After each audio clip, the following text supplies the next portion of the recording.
Pierre Poilievre elected the new leader of the Conservative Party of Canada on Saturday night. That, not a surprise, but perhaps what was the nearly 70% of support that he received from Conservative Party members. Also, Jean Charade receiving only 16% of the vote. What can we make of that? And what type of a place is there in the Conservative Party for supporters of the other campaigns? Joining me now is Sharon Carr. She served as Deputy Chief of Staff to former Minister of Finance Bill Morneau. Monty Solberg is a former Conservative Minister of Immigration. Also with me is Nita Kang. She was the Deputy Campaign Manager for Roman Babbar's campaign for the leadership of the party. Michael Solberg is a partner at New West Public Affairs, and Philippe J. Fournier is a columnist at Politico and also the creator of the popular online politics website 338canada.com. Hello to all of you. Thank you for joining me. Philippe, I'll start out with you. Obviously, the results by Pierre Poilievre, a lot of people obviously predicting that would happen really ever since he announced back in February that he would run for the leadership of the party. But what should people make of the results from people like Jean Charest or Leslyn Lewis, Roman Babbar, Scott Aitchison in this race? Well, let's start with Jean Charest. I think this is the end of the progressive conservative wing. It's going to be a very small portion of the new Conservative Party. I think if in the numbers, perhaps it's now smaller than the social conservative wing. And so I expected Mr. Charest to do a little better. I didn't expect him to win, obviously. I had a little wager with a few friends on the convention floor there. I was the closest, but I missed the mark. I thought he was going to get low 60s. 68% was very, very impressive. And Jean Charest at 16%, I think, is a bit underwhelming, considering Jean Charest won his riding of Sherbrooke, but he lost most of the ridings in Quebec. That I didn't expect for sure. Nita, I want to go to you next. You actually were working on one of the campaigns as Roman Babbar's deputy campaign manager. Being there on Saturday night, seeing the results come in, what were you kind of going into the night expecting, and how did that change as the results got announced? And eventually it was announced that Pierre Poilievre would win with 68% of the vote.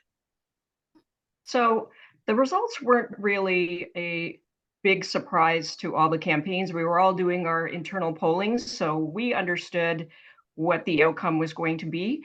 And speaking to a lot of Conservatives, before the announcement, we were all on the same page, saying that we're ready to move to the next chapter now, to move on with our new leader and focus on our next goal, which is forming a Pierre Poilievre government. So it wasn't really a huge surprise to us, but there seems to be a very united front now to move forward and go ahead and do our best to form a government. Michael, obviously the Conservative Party giving almost 70% of support to one of its leadership candidates is, as many pundits and people have been saying, is enough of a signal that the party united behind one specific candidate. But for the just over 30% of Conservative Party members who did not put their support in the Poilievre campaign and in Pierre Poilievre, where do they go, and how can Pierre Poilievre signalize to them that they can be welcomed in the Conservative Party?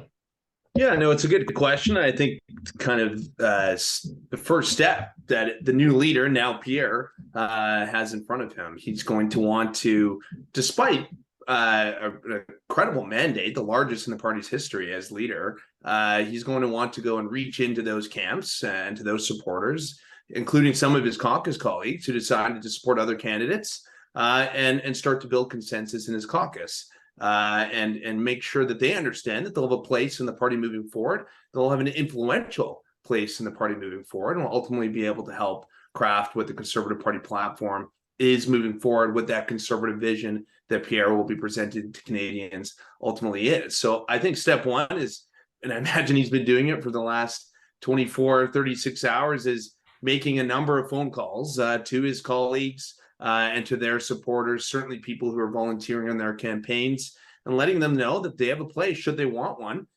in the OLO and in the campaign infrastructure moving forward.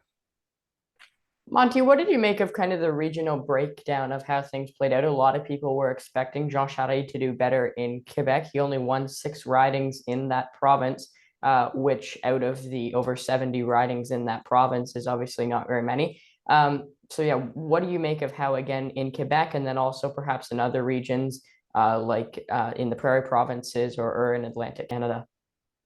Well, my understanding is that Jean Charest it continues to be, a popular figure amongst many conservatives. But in Quebec, he has a record. He has a record as a former premier, and there's some good to that, but there's also bad. And so it makes it more difficult for him in many instances, after a long career, to sort of be the fresh voice and to carry forward some new ideas when he's attached to some things that maybe didn't go so well. So that's that was a challenge for him. It's also a generational shift, I think. As somebody else has pointed out, my friend Chad Rogers the other day pointed out on CBC that these old brands in Quebec don't resonate as well anymore.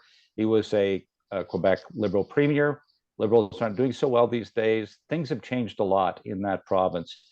Across the country, he won narrowly in Rosedale. He won in some of the, I think, Ottawa Centre, a couple of other ridings like that. Those really are not, of course, typical ridings. They do represent, I will say, the elites in this country. And, the elites have their voice in other ways. They don't necessarily need a populist champion like Pierre Poilievre to get their message across. So, it's probably an indication that Mr. Charest's time has come and gone. Sharon, how does this impact the Liberal Party and some of the other political parties, some of the other progressive parties in the House of Commons as to how they move forward into the next election, having a Conservative Party base that seemed to have united so strongly behind one candidate? Do you see that as something that may impact how strongly the various parties perform in the next election?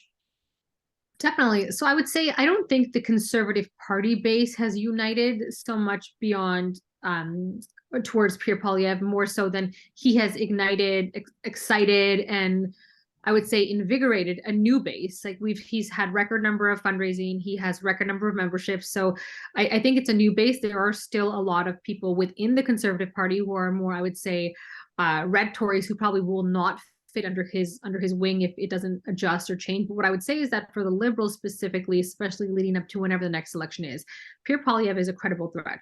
He is, if I were still in Ottawa and still working in government, I would view this as a terrifying win, because he speaks plain language. He was our finance critic, and as annoying and frustrating his views around, or his simplistic views around economics were, he is a very disciplined and a very good communicator, and no one can take that away from him. I would say probably one of the best political communicators.